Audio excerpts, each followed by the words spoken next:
Fala, investidor! Tudo bem com você? Aqui é o Jimmy e a gente está em mais um Jimmy Cash.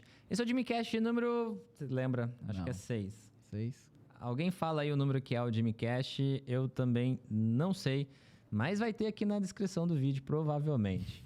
A gente está aqui, primeiro a gente está aqui com o Tomás, obrigado. O Tomás está aqui comigo mais uma vez, firme e forte, todos os dias. Todos os dias não, que a gente furou semana passada. Ah, é verdade. Você foi pra Gramado, palestrou, o cara fez uma palestra incrível, várias pessoas. Foi bem divertido. Foi bacana, né? Foi bem legal. Eu não tenho costume de fazer coisas ao vivo, mas verdade. O Tomás está me incentivando, falou pra gente fazer um evento aqui em São Paulo, né? Estamos confabulando aí, ó. Aliás, se você quer um evento presencial em São Paulo, deixa aí nos comentários aí, eu quero o evento em São Paulo. Boa, escreve aí e aproveita já que você tá com a mão aí no mouse, no teclado, já dá um gostei aí no vídeo, um like, né? Boa.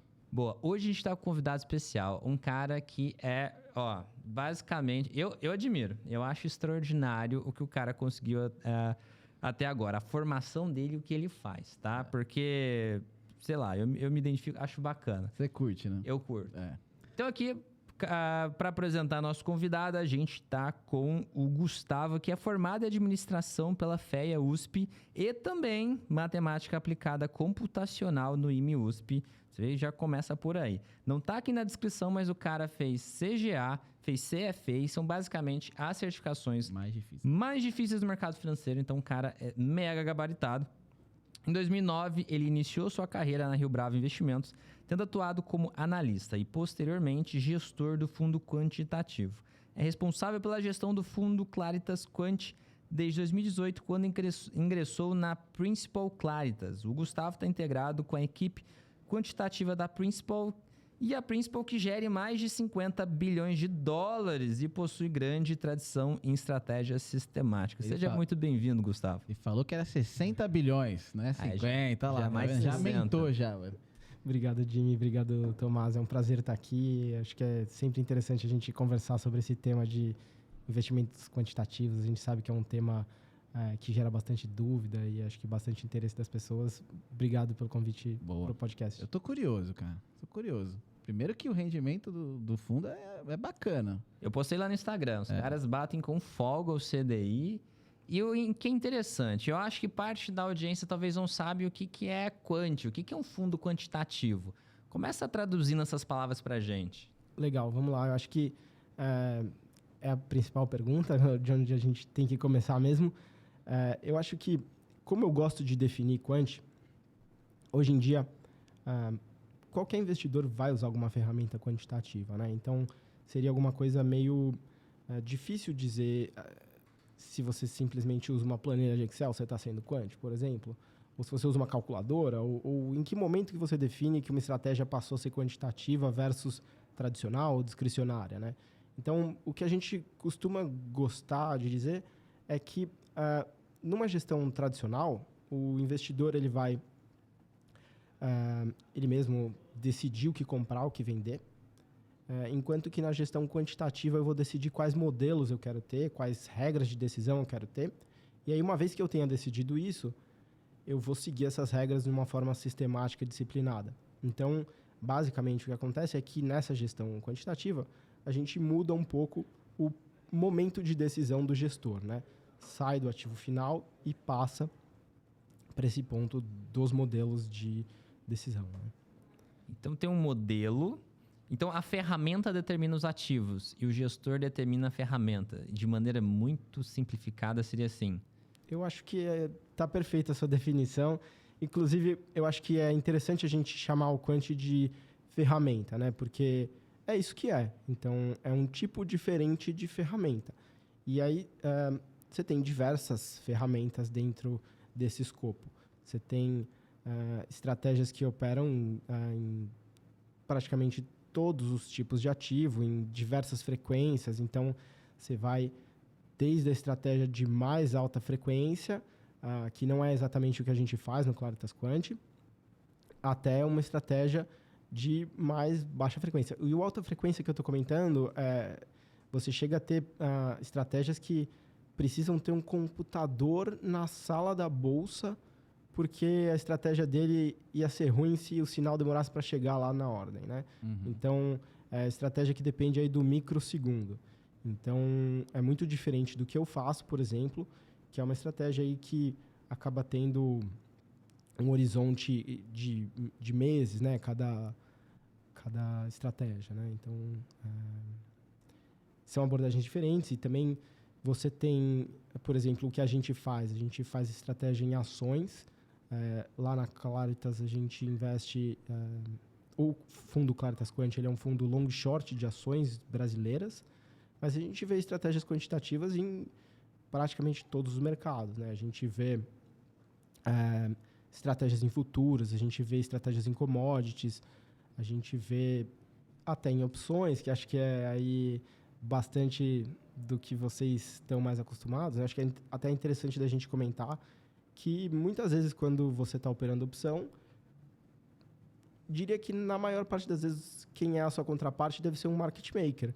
E esse market maker muitas vezes é um fundo quantitativo ou alguma casa quantitativa que vai estar dando preço em praticamente todas as opções da bolsa, em diversos mercados, e alguém que não vai ter necessariamente uma visão direcional em relação àquele papel que ele está te dando preço, mas que vai estar tentando montar uma carteira neutralizada em todos os fatores de risco que ele conseguir, e aí tentando se beneficiar do spread, né, digamos ali, de ficar na ponta compradora e na ponta vendedora em uma infinidade de ativos, né? Então, eu acho que, voltando no seu ponto, é uma ferramenta e você pode usar essa ferramenta de diversas formas. O que define a ferramenta é o momento da decisão do gestor, né? Se você está decidindo ativo, se você está decidindo o modelo, a ferramenta que você vai usar. Poxa, que legal. E é uma coisa que eu sempre falo para o pessoal, que muitas vezes eu não sabia que era um fundo quantitativo, mas eu assumia que, eu falo, né? São robôs que a gente está operando contra, né? E a gente sabe que tudo é automático, ele tem parâmetros, e a gente conseguir, para operar opções, boa parte das operações, você precisa entender minimamente como a contraparte funciona, e a gente claramente vê que não é um comportamento manual, que é um comportamento automático, e é legal ver como você tem consciência exatamente disso, que basicamente o cara está operando quase todos os strikes, quase todos os ativos nas opções, e é interessante ver, né, a pessoa que... vocês não fazem um fundo quant em opções, mas vocês é algo similar, né? Vocês estão lá com estratégias automatizadas operando o mercado. Aí é legal ver outra pessoa que entende um pouco disso também, porque eu tive que trazer muito para o mercado de opções isso. Pessoal, caiu na real, a gente está operando com um robô e ele tem parâmetros. Se você entende os parâmetros que é bom para ele, você consegue fechar. Você vai ter liquidez, mesmo com volumes mais altos, porque em opções... o educacional de opções sempre fala, poxa, você não vai ter liquidez, você não vai conseguir operar. Na verdade, não. Hoje, esses fundos quants que operam opção em contraparte com a gente, esses market makers, ajuda demais a gente a operar. Ele possibilita que a gente opere. Então, é legal ver isso, né? Ver sentir um pouco a visão do outro lado, assim, né? Então, pessoal, caso você não saiba, o cara que vendeu a opção para você aí é um fundo quant. Eu só quero fazer ressalva, eu não sou especialista dessa parte de opções, mas a gente sabe que é muito dessa forma que acontece. E realmente a gente vê que teve uma evolução muito grande nesse mercado nos últimos anos, né? Antigamente, acho que realmente era esse caso aí que você estava comentando, de que tinha pouquíssimos papéis que tinham alguma liquidez, né? E hoje, acho que você tem tela para quase tudo, né? É verdade. Eu tenho negociado opções com 2 anos de vencimento e consigo comprar e vender tranquilamente. A questão é essa. Você tem que saber que você vai pagar um spread por isso, né? Mas voltando aqui para vocês. E vocês são long e short, quer dizer, vocês podem operar comprado, operar vendido. E é pública a posição de vocês? As posições falou que pode demorar meses, né? Vocês acabam se importando? Vocês interferem na decisão do modelo? Como que funciona esse dia a dia? Vamos lá, vamos por partes, né? Então, a gente opera sempre comprado, sempre vendido. Então, meu fundo hoje, algo que eu até acho que é um diferencial em relação a abordagens tradicionais, discricionárias, é que a gente é muito diversificado. Então, hoje eu tenho aí na casa de 140 ações no meu portfólio. sempre tenho nessa casa, e aí uma parte disso é comprada e uma parte disso é vendido, né? A gente, não sei se o pessoal é familiarizado de como é a mecânica de fazer short, né? Então, a gente pega emprestado essas ações e vende, e depois tem que devolver esse aluguel, né? Então, mas aí dessa forma a gente consegue operar comprado e vendido e aí então a gente faz isso. A linha que a gente segue dentro desse mundo quantitativo é algo que é muito difundido fora do Brasil, mas que aqui a gente ainda enxerga como algo mais inicial, que é o que é conhecido como prêmio alternativo de risco, ou fatores. Fora do Brasil tem muito disso. E, basicamente, a gente procurar características das ações que estejam relacionadas a melhores retornos de médio e longo prazo, né? Então, para dar os exemplos mais clássicos desse tipo de abordagem, a gente tem estratégias de momentum e estratégias de valor, tá? Então, o que seriam essas estratégias de momentum? Relativamente simples. Eu comprar o que, por exemplo, está subindo mais em um ano e vender o que está caindo mais ou subindo menos em um ano. Então, eu vou olhar para todo o meu universo, lá, aquelas 140 ações, vou olhar quais que estão mais subindo, vou comprar uma cesta daquelas ações e vou vender uma cesta das que estão indo pior. Essa é uma estratégia que é até interessante porque a gente tem estudos que mostram ela funcionando em praticamente todos os países do mundo.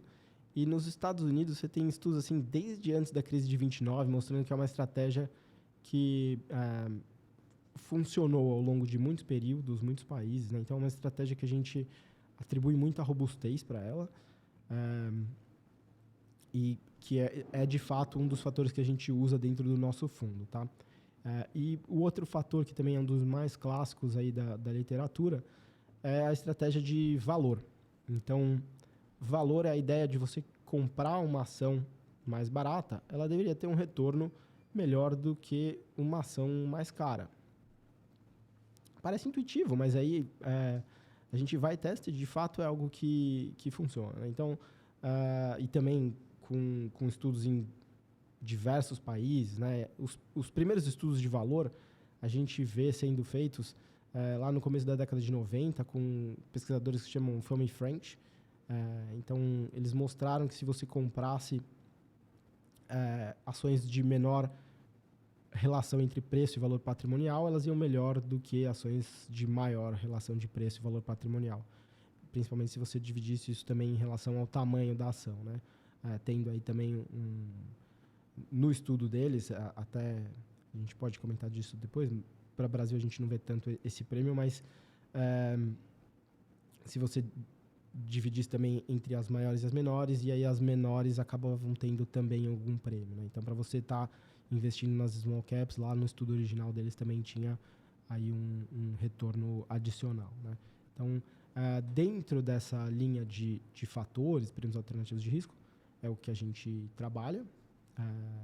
Além desses dois, a gente tem alguns outros, e a gente tem, dentro dos fatores, a gente tem sempre diversas especificações também. Então, não é que eu tenho uma estratégia de valor ou uma estratégia de momentum. E aí, cada uma dessas, a gente vê que elas deveriam ser revisadas aí num período de mais ou menos um mês. Elas reagem bem sendo revisadas aí mais ou menos num período de um mês. É curto aí, até, né? Acaba que nem todas a gente vai trocar na virada de mês, né? Principalmente uma estratégia como valor, que, claro, se a ação se valorizou ou se desvalorizou, ela pode ter ficado mais cara ou mais barata.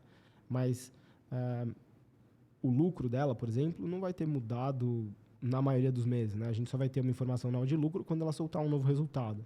Então, acaba que essas estratégias acabam tendo um giro menor, né? Mas a gente sempre olha para o nosso portfólio de uma forma integrada. Eu acho que até algo bacana, porque a gente tenta diversificar em todas as dimensões que a gente consegue, né? Então, a gente diversifica em relação às ações, tendo aí mais de 140 ações. A gente diversifica em relação aos fatores, diversifica dentro dos fatores nas especificações deles. E essa diversificação entre fatores é bacana porque cada uma dessas estratégias acaba tendo uma correlação baixa. Então, eu combino estratégias que tem aí na casa de 10%, 12% de volatilidade, se eu estivesse olhando para elas individualmente. E aí, se você for olhar para a cota do meu fundo, você vai ver uma volatilidade mais na casa de 5%, 6%. Tá? Então, muito disso por conta da baixa correlação que a gente tem entre as estratégias, que acaba diminuindo o risco do total. Né? E aí, isso melhora a relação de risco-retorno do fundo. A estratégia é o que a gente espera. Achei complexo, hein? 140 ações. Assim, eu acho muito legal, porque eu acho que o investidor pessoa física, ele acaba tendo como referência, né? Acho que como no imaginário dele, a questão do quant, só o... Como é que chama o cara do quant que conseguiu o maior retorno lá, mais que o Warren Buffett? O Gene Simons. O Gene Simons, que tem um livro e tal. Sim. Vira meio que uma fantasia, assim, então. E a gente não para pensar que a gente tem fundos quantes aqui no Brasil com um retorno legal, né? Eu peguei o retorno de... Não faz tanto tempo, mas o que eu peguei lá, vocês batiam com folga o CDI, né? E nem que se compara com o Ibovespa. Porque o Ibovespa, nesse período, não conseguiu chegar no CDI. Então, é legal ver que tem gente desenvolvendo esse tipo de abordagem, né? E com sucesso aqui no Brasil. Isso é bem legal. Sim. O Gene Simons, para quem não sabe da história, ele era um puta matemático premiado, né? E trouxe lá uns matemáticos e falou, vou pro mercado financeiro. E daí, simplesmente, fez bilhões, né? Teve uma rentabilidade gigante. Eu não lembro quanto, coisa de 50% ao ano, uma coisa assim, por muitos anos. Eu acho que até mais. Eu acho que, assim, é até legal você comentar disso, Jimmy, porque o Gene Simons realmente é uma lenda, né? Acho que talvez dê para dizer que é o maior investidor de todos os tempos, assim. Há décadas ele tem uma rentabilidade absurda e até, se você for ver no livro dele, eu também não vou lembrar de cabeça, mas se for olhar no livro dele, você tem aí algumas informações de retorno que ele teve. E muitas vezes essas informações de retorno você está vendo depois do que ele já tirou ali uma taxa de performance de quase 50%, que é uma coisa surreal que só o fundo dele tem. Mas aí é interessante, porque, primeiro, esse cara brilhante, ele criou aí teorias que são até hoje... teorias matemáticas que são até hoje utilizadas no campo da física.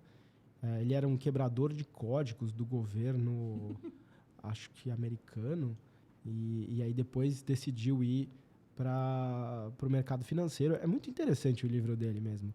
E apanhou, tomou na cabeça bastante tempo, sofreu aí um tanto, mas no final ele conseguiu reunir uma equipe que ajudou ele a ter esses modelos ganhadores.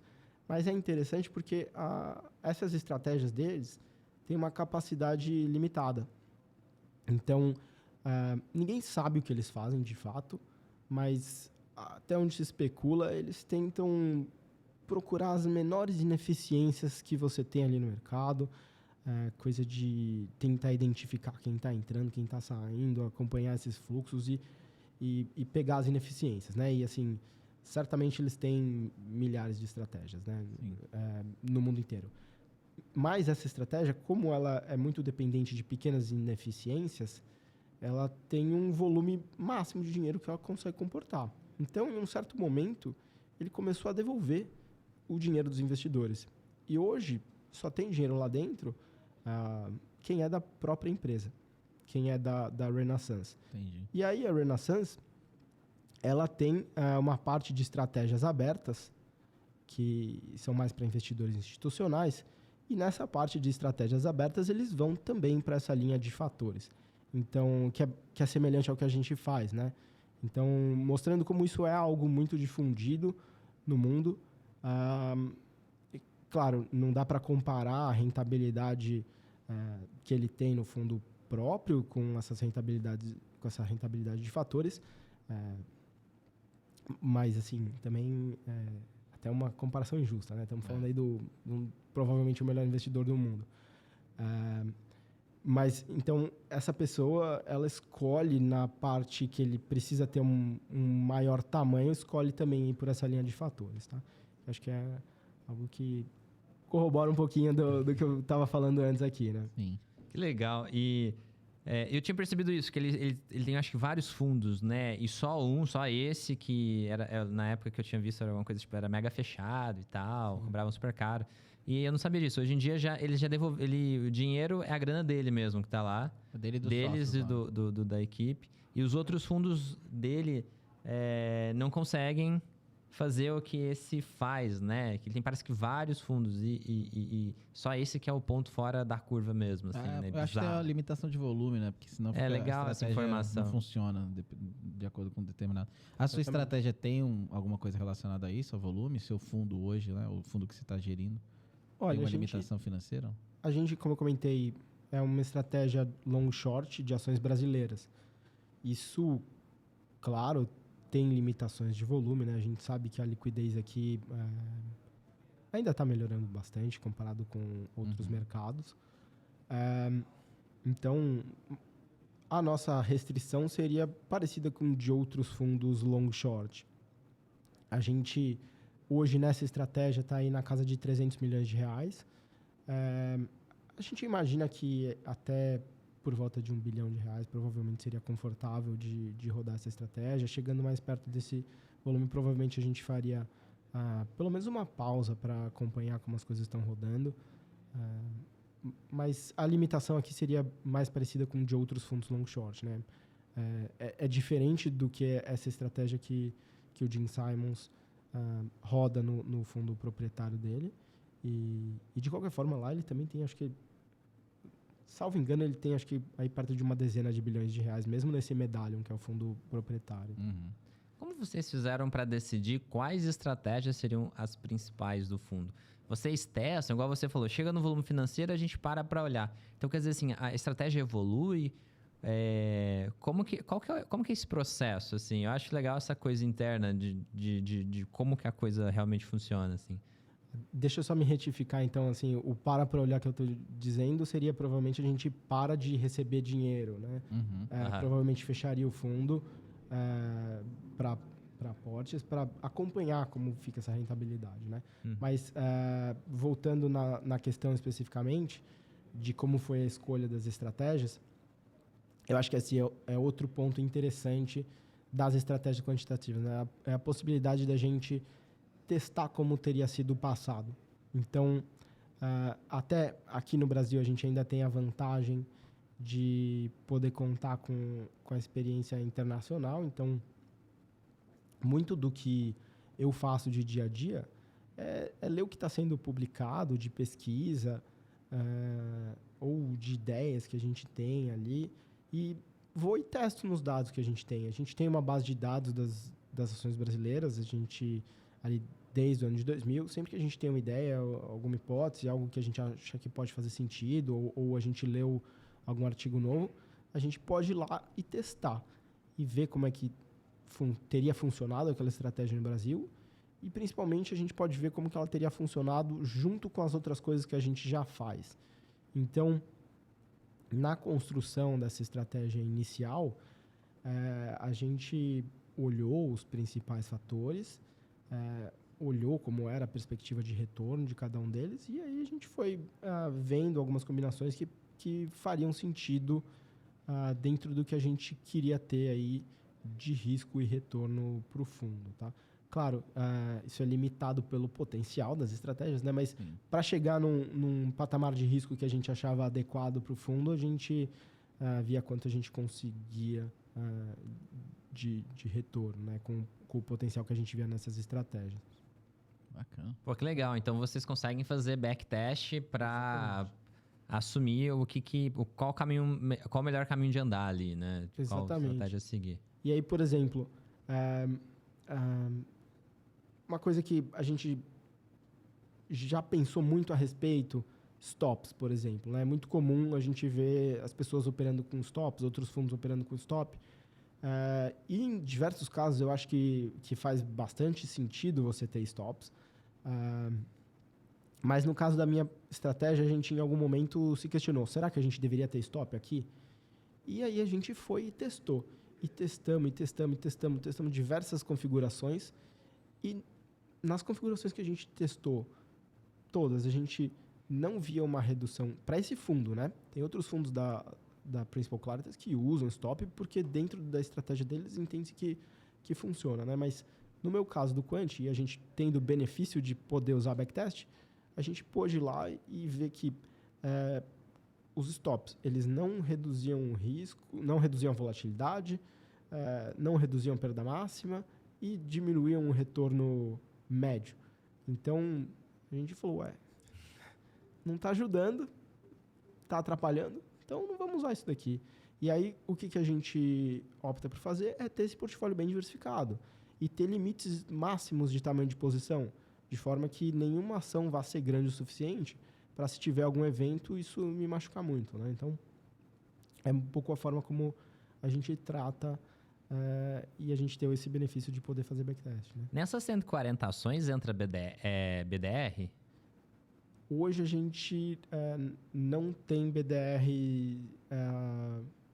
Eu sempre me confundo com os níveis de BDR. A gente não tem empresa americana que negocia aqui. BDR nível 3 é o nível mais com mais reporte, né? A BDR nível... Eu nunca lembro se é o 1 ou se é o 3. Um desses níveis, acho que é o BDR nível 3 eu posso ter. BDR nível 1, não. Entendi. Porque eu ia perguntar, consegue ter toda essa descorrelação de estratégia de ativos, mesmo sendo tudo do mercado brasileiro? Não tem... É que vocês conseguem operar shorteado também, né? Acho que isso ajuda a quebrar a correlação. Com certeza. Se eu tivesse operando uma carteira long only, eu não ia conseguir fugir de estar bem correlacionado com o mercado. Mas no que a gente opera long short, tem 2 motivos que a gente vê para operar long short nesse tipo de estratégia, tá? Primeiro que tem alfa na ponta short, então fazendo long short a gente consegue capturar melhor esses prêmios de risco. E segundo que eu consigo fugir de estar correlacionado com o mercado, porque eu estou uma parcela do meu fundo vendido. Então, se for olhar a cota do Claritas Quant, vai ver que a correlação dele com bolsa é bem baixa. Legal. Assim, isso é algo que oscila, a gente chega em alguns momentos, está correlacionado como se tivesse comprado em bolsa. Tem momentos que a gente vai estar com uma correlação negativa. Então, se a bolsa sobe, a gente cai. Se a bolsa cai, a gente sobe. Então, são 2 situações que a gente pode acabar tendo e que, de fato, tem. Tá? Oscila, mas, na média, fica perto de 0. E eu acho que, se a gente for olhar por esse universo de fundos quant que a gente tem aqui no Brasil, aqui no Brasil, essa é uma parcela que está muito começando em relação ao que a gente vê de potencial no mundo, né? Tem até estratégias grandes aqui, não vou dizer que não, mas se a gente for olhar com o tamanho e a dimensão que isso tem em Estados Unidos, por exemplo, aqui a gente acha que ainda tem muito espaço para o quant crescer. Uhum. Mas, mesmo assim, se a gente for olhar para as estratégias quants que a gente tem hoje, a gente vê que a correlação delas com o mercado é bem baixa. E, mais interessante, é que a correlação entre as estratégias quant é baixa também. Então, acaba sendo coisas diferentes, que vai na linha do que você tinha falado no começo, disso ser uma ferramenta, né? Então, cada um escolhe uma ferramenta dentro dessa caixinha e aí acaba que as coisas são diferentes. E eu acho que uma das vantagens da estratégia quantitativa é você fugir de alguns vieses da gestão mais tradicional, né? Então, é bacana para descorrelacionar uma carteira, por exemplo. Parece super complexo. Assim, mas não é. Eu entendo assim, para resumir, caso você esteja achando complexo, o fundo Quant é um fundo que usa algoritmos que fazem a operação. Opera tudo sozinho? Comprar, vender? Como que funciona? Ele realmente envia as ordens? Existe... Então, assim, para quem tá querendo entender, um fundo Quant é um fundo que tem lá ferramentas, seria um robô que compra e vende ações segundo algumas estratégias. Basicamente é isso. Quem opera seria a ferramenta e o gestor escolhe a ferramenta, escolhe o robô que vai operar. E aí, só que a gente tem que deixar claro que não é um robô que você compra em uma lojinha tipo de plataforma, tá, pessoal? Geralmente esse robô aí que você compra, ele dá prejuízo, tá? Só para deixar claro. Então, basicamente é isso. Então, eu fiz algumas perguntas aqui para entender, mas igual em relação à correlação ou não. Porque, às vezes eu abstraí aqui, tô pensando na minha cabeça e não deixei claro, né? A gente fica pensando em educacional, a gente sempre tem que explicar todos os passos das coisas. Mas trazendo então para a audiência, se alguém quiser seguir uma estratégia por conta, quiser criar um algoritmo, você acha que uma pessoa ela consegue desenvolver isso sozinha e operar por conta em casa? Ou precisa ter uma equipe? Vocês têm uma equipe com várias pessoas para trabalhar na ferramenta, nesse desenvolvimento? Aí, de novo, a gente tem um universo muito grande, né? Você tem uma gama de abordagens que você pode ter, né? É totalmente possível alguém ir lá, puxar dados e começar a estudar isso e procurar estratégias. Tem bastante, como posso dizer, tem bastante armadilhas que você pode cair quando você está começando a fazer isso. Eu comecei no mercado em 2009 como analista de ações de um fundo fundamentalista, né? Então, estou aí já com 14 anos de experiência. Já estava envolvido em mercado quando passei mais para essa linha quantitativa. Ali nos anos de 2014, a gestora que eu trabalhava tinha mais estratégias que se beneficiavam de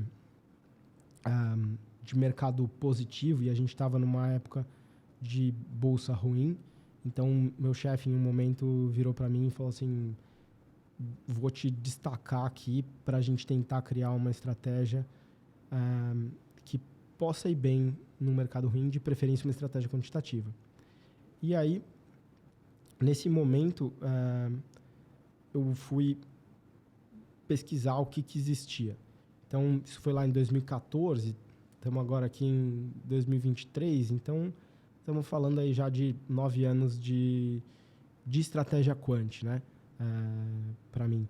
Então, acho que já vi bastante armadilha que tem aí. Então, tem bastante detalhe que você vai acabando por entender ao longo do tempo, mas para contar um pouquinho do meu processo, que eu acho que ajuda a responder a sua pergunta. Então, naquele momento, a gente decidiu ler o que tinha de disponível, e você tem essas estratégias de fatores especificamente, né? Você tem bastante coisa publicada, tanto de gestoras internacionais que fazem esse tipo de coisa, quanto de pesquisa acadêmica mesmo, de professores, pesquisadores que estudam esse assunto. Então, para alguém que queira começar, eu acho que é um caminho legal você ir e ler os papers mais tradicionais desse tipo de abordagem, para entender um pouquinho qual que é a ideia, para entender o que você olha, para entender qual que é o processo. E aí você vai entendendo o que faz sentido, o que poderia melhorar, o que não poderia melhorar. Uma coisa que eu sempre falo é que, assim, lá no nosso fundo, a gente conhece, entende, acredita nas evidências originais, mas a gente acha que tem muito espaço para adicionar valor na implementação. Um professor, um pesquisador que esteja estudando isso, ele vai querer ter uma implementação que seja fácil de ser replicada, para o estudo dele poder ser uma referência, né? Mas para nós o que interessa é realmente risco-retorno. Então, a gente acha que tem espaço para adicionar valor em cima disso, e aí eu acho que um ponto interessante é você pegar esses estudos originais, entender como que aquilo se traduz para o Brasil e entender o que você pode fazer de adaptação em relação àquilo. Então, por exemplo, muitos desses estudos originais são estudos mostrando aí se você estivesse fazendo esse tipo de abordagem, operando uma vez por ano, uma vez a cada 6 meses, que é uma coisa que a gente sabe que não é realista, né? Uhum. Até por uma questão de que você não vai conseguir ficar parado um ano inteiro. Então, a gente, só de você passar isso de um horizonte anual para um horizonte mensal, você já tem ganhos, né? Mas é importante você entender como é que vão ser seus custos, tudo. Mas alguém que queira começar a estudar isso, dá para fazer no próprio Excel? Dá. Se você tiver familiaridade com Python, por exemplo, ajuda bastante também. Hoje você tem algumas bibliotecas que te ajudam a testar esse tipo de coisa. Você tem bases de dados que tem informações quase adequadas. Assim, a gente teve um trabalho muito grande para cuidar da nossa base de dados quando estava criando isso. Então, acho que é um diferencial. Mas alguém que queira começar, consegue. Eu acho que um problema de fazer uma abordagem parecida com o que eu faço é a questão da diversificação, né? É difícil para alguém, pessoa física, poder ter uma carteira com 140 ações, porque a gente acaba reunindo recursos de diversos investidores, né? A gente acaba tendo uma escala um pouco maior.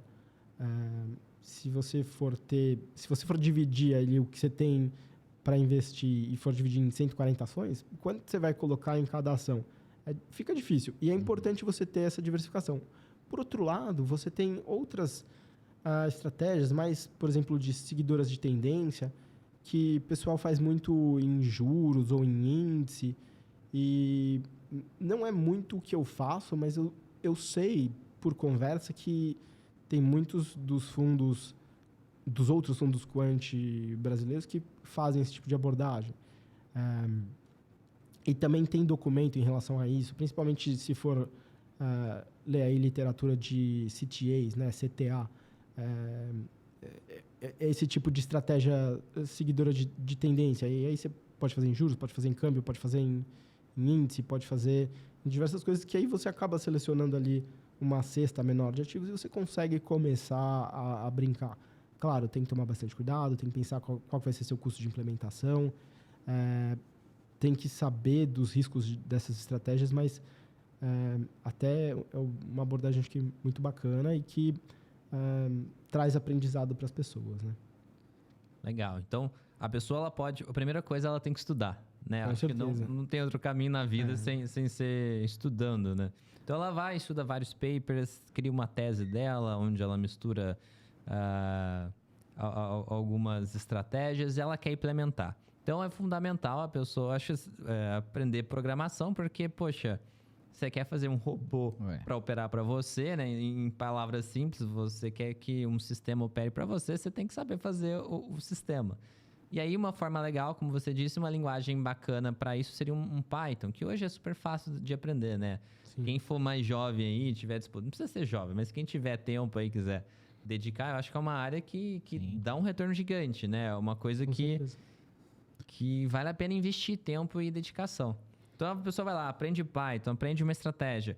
Para implementar, aí tem a questão dos dados, né? Eu acho que uma dificuldade no Brasil é coletar dados e, como você disse, dados com qualidade.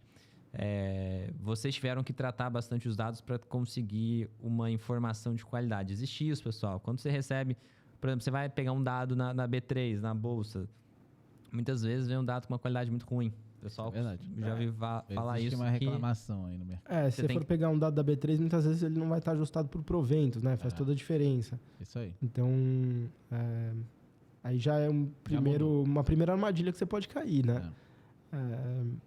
Exatamente, você assume algo como verdade, você não prestou atenção nisso na questão da ajustar com provento, aí você faz uma simulação, a simulação, sei lá, é uma maravilha, só que funciona naquela... Na ilusão, na fantasia, né? Porque se os dados estão errados e a sua estratégia funciona para aqueles dados, quer dizer que ele funciona para um mundo que não existe, né? Exatamente. E aí, para implementar isso, a pessoa aprendeu Python e tal, aí a pessoa consegue implementar isso usando alguma plataforma, Bloomberg, Profit? Como que funciona isso? Como que ela chega, ela faz o dado comprar e vender no final? Como que ela interliga? Como que se implementa? De novo, também depende muito de casa para casa, né?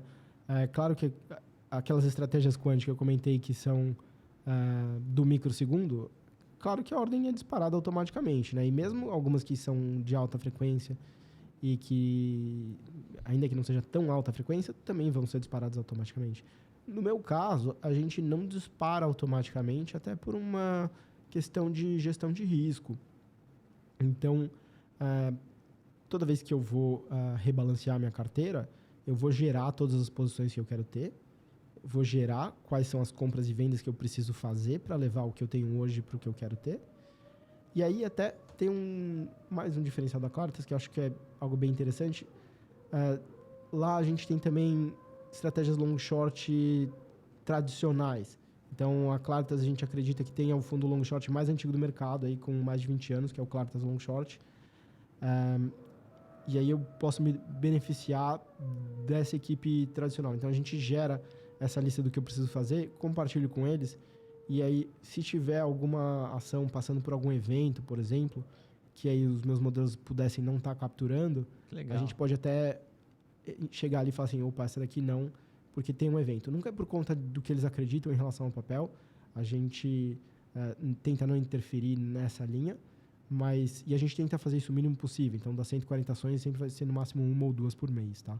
Mas, pontualmente, a gente pode tirar uma ou outra, e aí a gente sobe essas ordens numa plataforma de execução. Por exemplo, para fazer um TWAP, um VWAP, um leilão de fechamento. Então, é dessa forma que a gente faz. A gente não dispara automaticamente do algoritmo, tá? Legal. Ah, legal. Então isso facilita para quem está começando. Até a gente... Sim.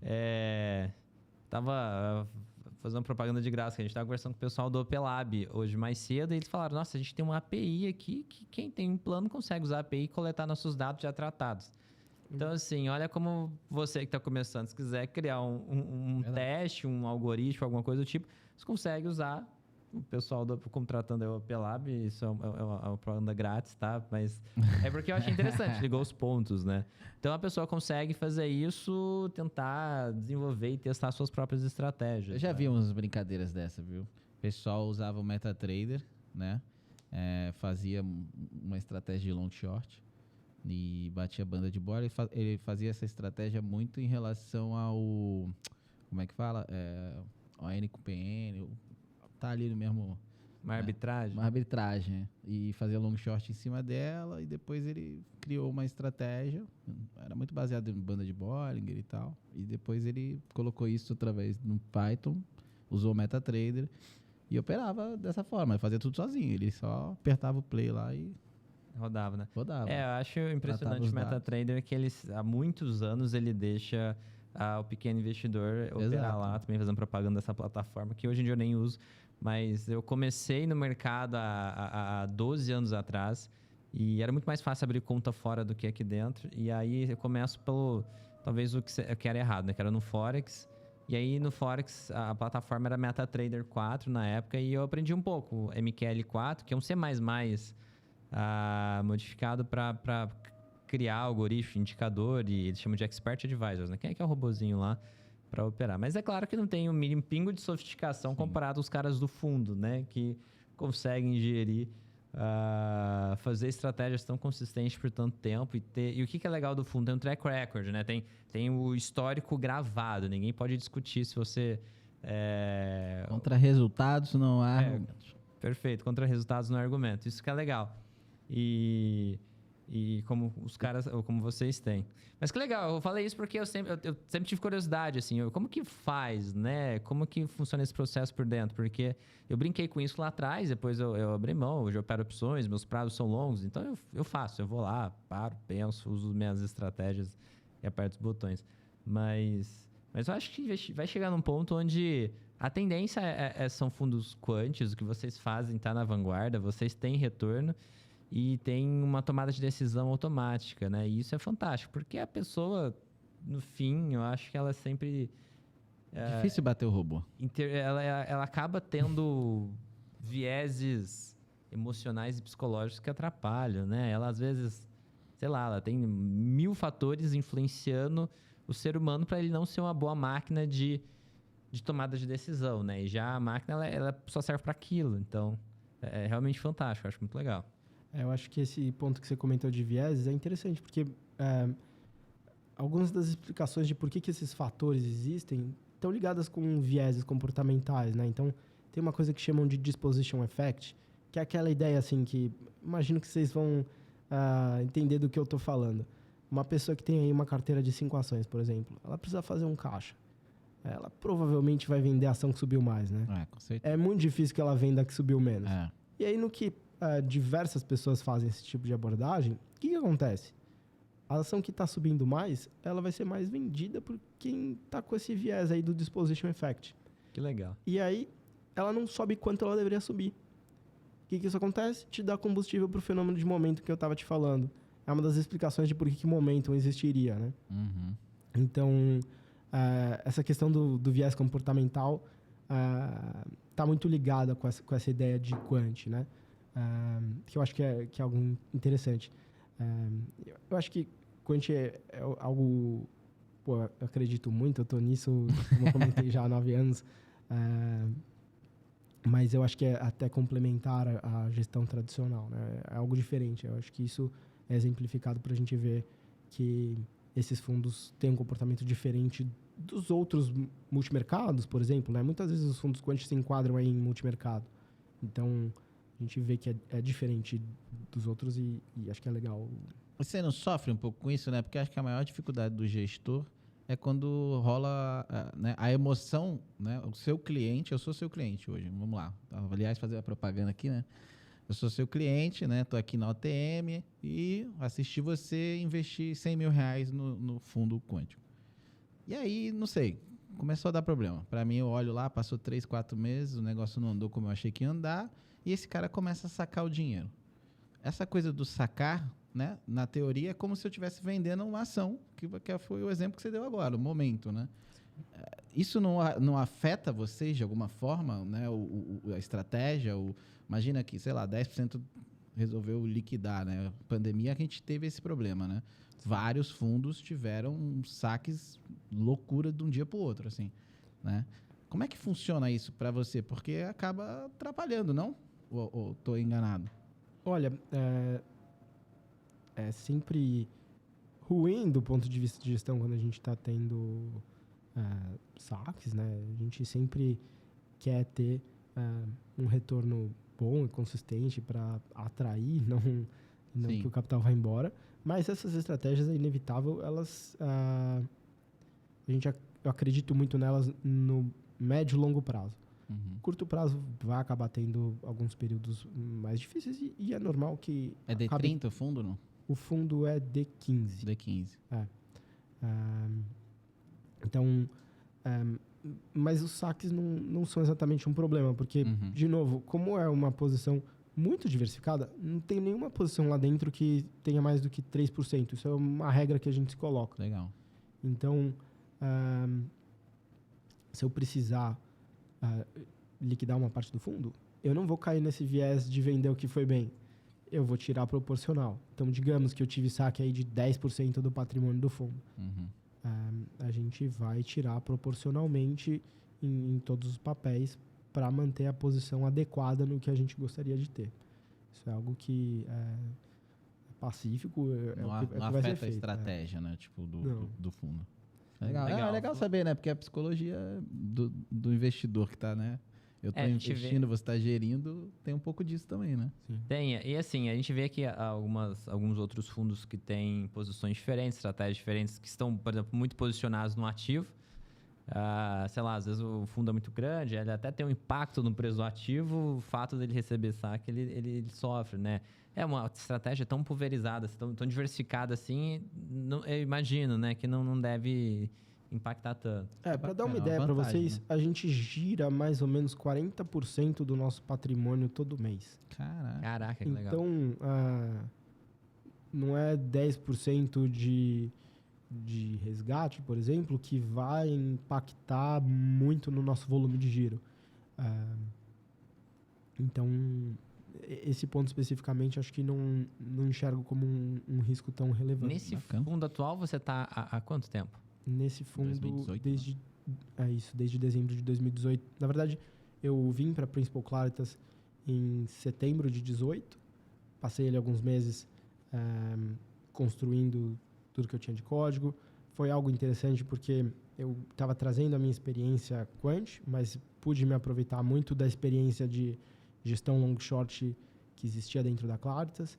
E também, como a gente comentou, né, a Claritas é uma empresa do grupo Principal e a Principal tem aí experiência de décadas e uma dimensão muito grande em estratégias sistemáticas. Então, a gente consegue também se aproveitar um pouco da expertise deles. Hoje eu tenho reuniões quinzenais com o pessoal da Principal para a gente discutir ideias, modelos, trocar dados.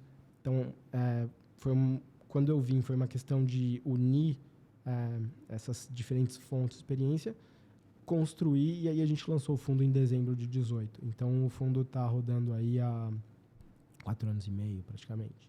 Você sabe de cabeça o retorno do fundo nesse tempo? O fundo, eu sei que ele teve um retorno na casa de 170% do CDI, se não me engano, desde o início. Eu tenho uma... Legal. E assim, eu imagino que e a volatilidade é pequena. O que significa volatilidade para o pessoal que está vendo? A variação, o dinheiro do cotista, por ser várias estratégias, ser bem diversificado, chega a variar muito? Então, vocês sofreram na pandemia, assim? Essa é uma pergunta bem interessante, mas só para responder direitinho para vocês, a gente teve um retorno analisado desde dezembro de 18 na casa de 11% ao ano. Enquanto que o CDI desse período foi de 6,7%. Então a gente foi alguma coisa... Muito bom. Quando começou o CDI estava no nível mais baixo do que a gente está vendo ele hoje, né?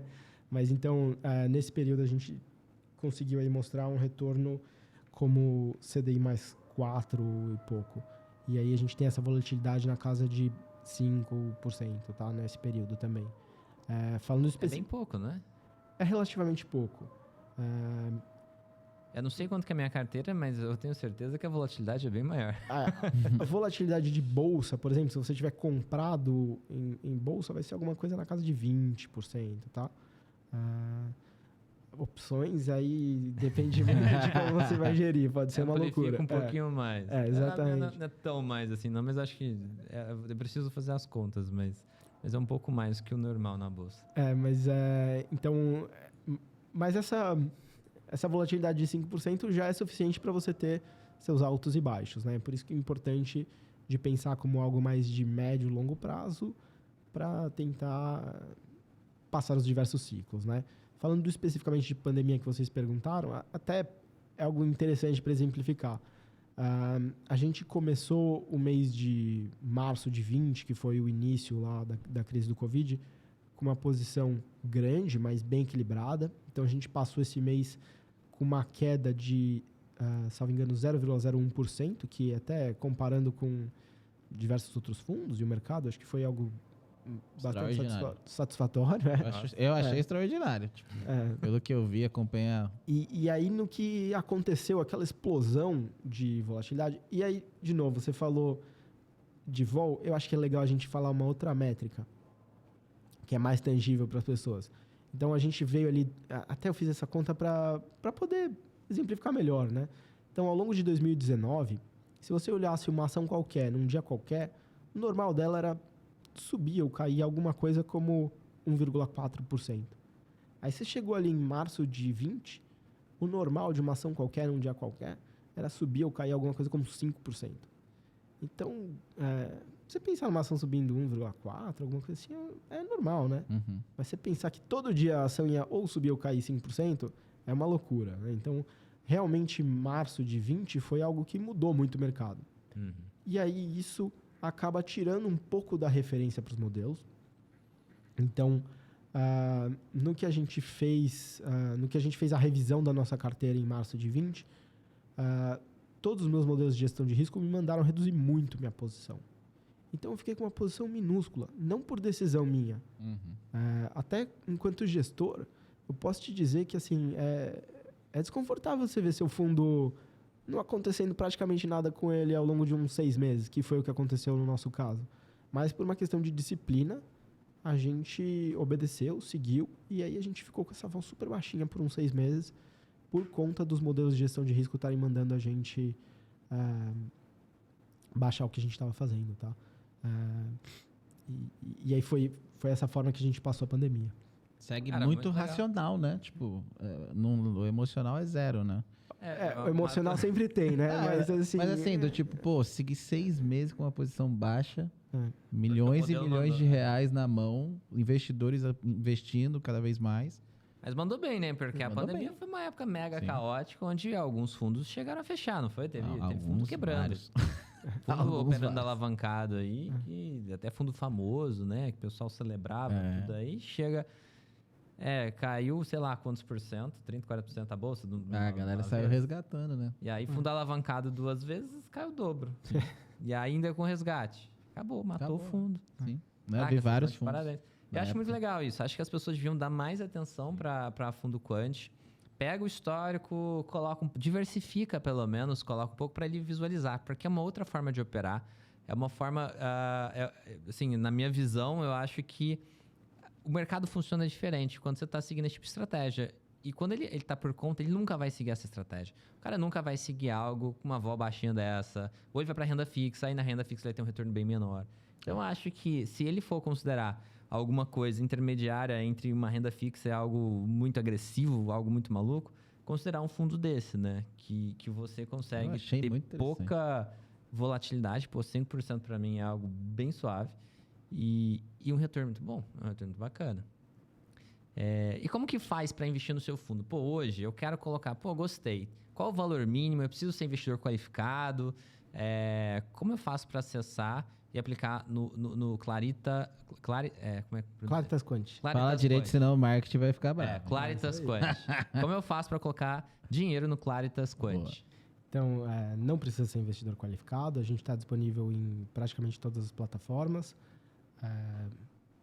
Por exemplo, BTG, XP, a gente está em todas essas plataformas. E investimento mínimo, salvo engano, R$1.000. R$1.000. Então, Eu ia falar, vai mandar 1 milhão.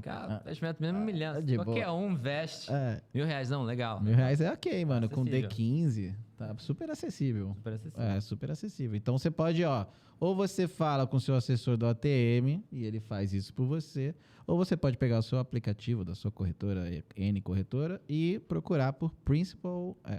Claritas o fundo Quant. chama especificamente Claritas Quant. Tá. Então bota lá, Claritas Quant, e a gente vai colocar na descrição.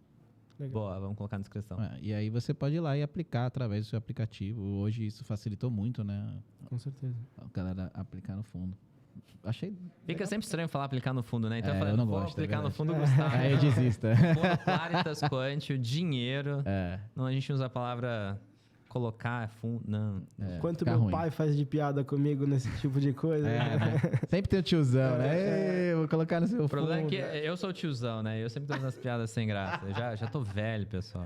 Tá velho, com 29, né? Aliás, quantos anos você tem, Eu tenho 35. Gustavo? 35, eu sou o mais Mas você velho olha da pra mesa. cara dele, ele é 10 anos mais novo que eu. Imagina. É verdade, você É tem verdade. cara de... Tá aí... Quanto... achando o vídeo. A produção gostou. Você tem 14 anos de mercado. 9 Exatamente. só em quant. Exatamente. E, né, pelo que eu vi na sua formação, matemática é o seu negócio. É, É matemática computacional, né? Já É IME, não é? eu me formei primeiro em administração pela FEA USP. Aí fui por essa linha de gestão mais fundamentalista, mas no que eu comecei nessa linha do quant, eu achei que seria legal eu ter uma base um pouco mais forte, e aí eu fui lá, encarei fazer uma segunda graduação. Cara, que foi você é matemática aplicada diferenciado, computacional. porque ele foi pro... Obrigado. Cara, muito difícil, toda a sua formação é complexa Tudo. e difícil. Foi fazer principal, Fiz duas melhor USP faculdade. Em exatas. Exato. Nossa, As certificações do mercado financeiro mais difíceis ele tirou. Gustavo, vamos montar um fundo quant de opções? Opa! Isso é uma boa ideia, hein, cara? Isso é uma boa ideia, gostei.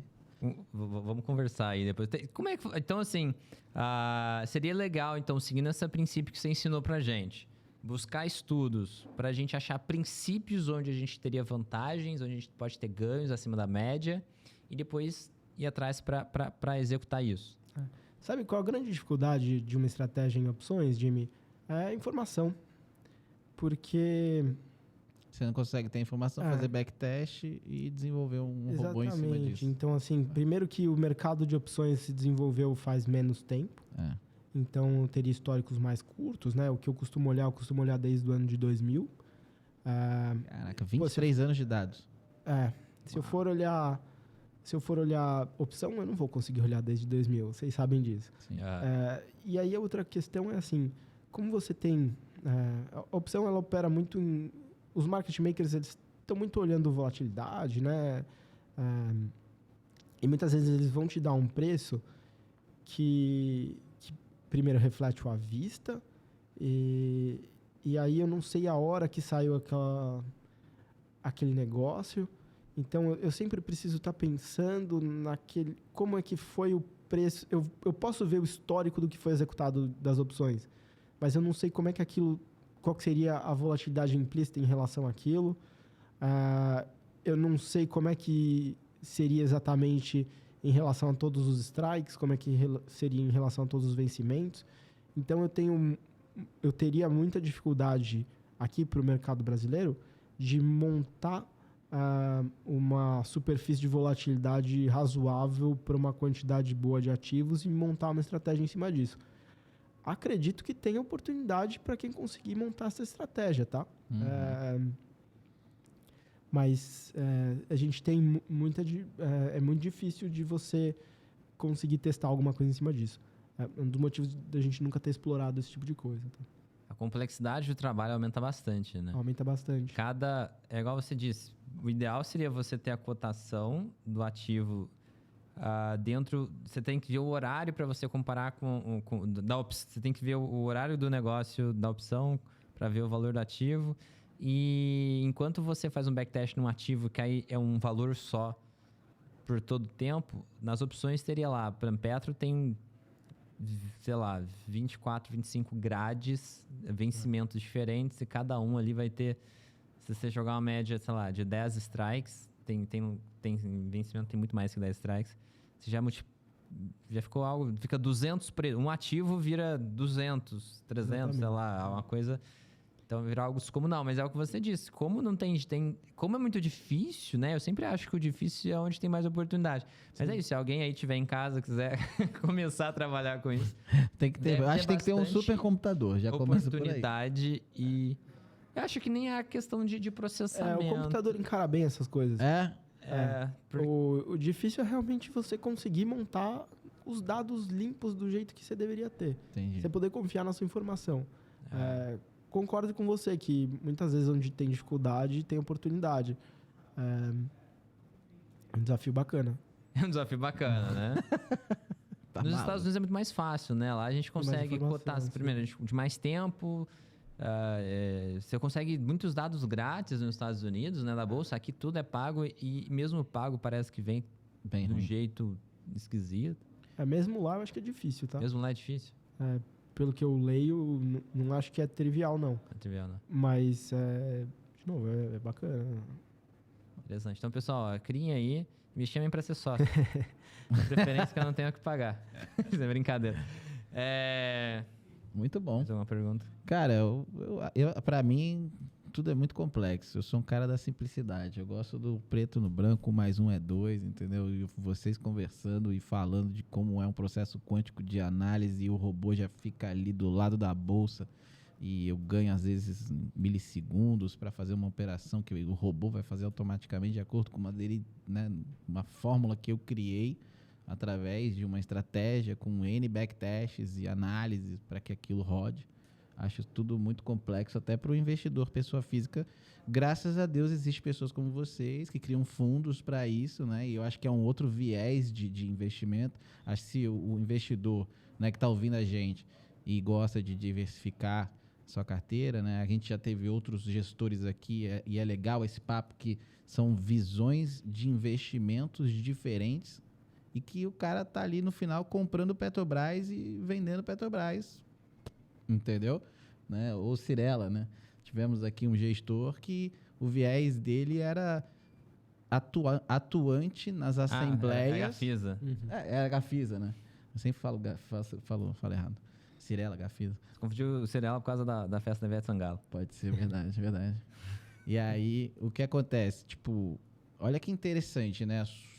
Olha como você investe, como você vê a bolsa e olha como um outro gestor que vai na assembleia. Já foi em alguma assembleia? Já. Então. Nos meus tempos de investidor fundamentalista, fui em bastante assembleia. Você ia nessas assembleias. E agora você não vai mais? Não. Então. Não tenho nem ideia quando vai acontecer. Aí, tá vendo? E ele tá lá brigando por vírgula do que o cara tá falando e né? O senhor tá equivocado com isso. Ele atua ali. Então, eu acho que isso é legal, né? De, tipo, ver como que você, um gestor, tem uma visão, né? Tem uma estratégia, que é totalmente modelo matemático. Por isso que sai negócio. E o cara ali fala assim, ó, dane-se a sua matemática, o negócio vai acontecer por causa entrar num disso processo aqui, judicial. porque eu vou entrar num processo judicial contra aquela empresa. E isso vai alterar o preço do papel e vai fazer eu ganhar dinheiro fazendo isso. E aí você olha aquilo, você olha para ele e fala assim, meu modelo matemático não vai ser totalmente diferente do que você está falando. E assim é o mercado. E eu acho isso foda. Isso é enriquecedor, né? E quando eu acabo vendo muitas pessoas estão começando a investir com a gente, né? Eu tenho educacional, eu ensino o pessoal. E às vezes vem essa pergunta, mas por que o cara tá comprando de mim? Ou por que o cara tá me vendendo? Quem que é essa pessoa? Poxa, não dá bola. Não importa quem seja. Ele pode estar pensando em vender daqui 5 segundos o que ele acabou de comprar seu. Ele pode estar pensando em segurar isso para daqui 10 anos. Ele pode estar usando isso, se for uma opção, como uma perna de uma operação que tem 6 pernas e que na realidade é uma renda fixa com opções.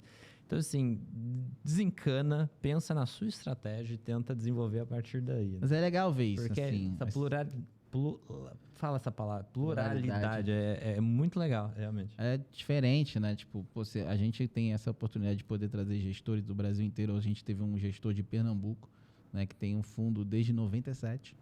Então, assim, uma experiência totalmente diferente, uma estratégia totalmente diferente, um fundo performático. Aliás, quase todos os gestores que a gente trouxe, eu acho que Foram todos bons, né? são bons gestores. Mas eu Caras acho que se o cara CDI, não fosse bom, ele não ia vir, ele ia ter vergonha. É verdade. E aí, assim, você bate CDI, a gente trouxe o último gestor também, bate CDI, né, que é o principal. São todos vencedores no mercado. São vencedores, né? e sim, com estratégias totalmente diferentes. Assim, uma coisa assim, que você bater um papo com ele, você vai falar assim, como é que você ganha dinheiro fazendo isso? Eu acho que essa pluralidade é muito legal mesmo. É legal pro seguidor ver que, tipo assim, cara, dá pra ganhar dinheiro no mercado, cada um com a sua estratégia, com diversas formas, cada um com a sua estratégia, e, cara, você tem que seguir o que você acredita, né? Uma coisa que eu acho que é interessante, né? Você estava falando da pessoa que tem ali o fundo concentrado, está apostando num evento, vai interferir na ação.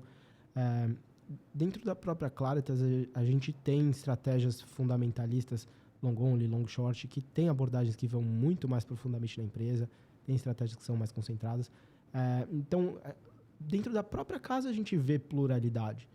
E, no meu caso, no quantitativo, eu vou acabar não tendo convicção. Você falou assim, então o cara está apostando numa empresa e seu modelo matemático está falando diferente. Eu não tenho uma grande convicção em relação a um papel específico. Se eu estiver olhando...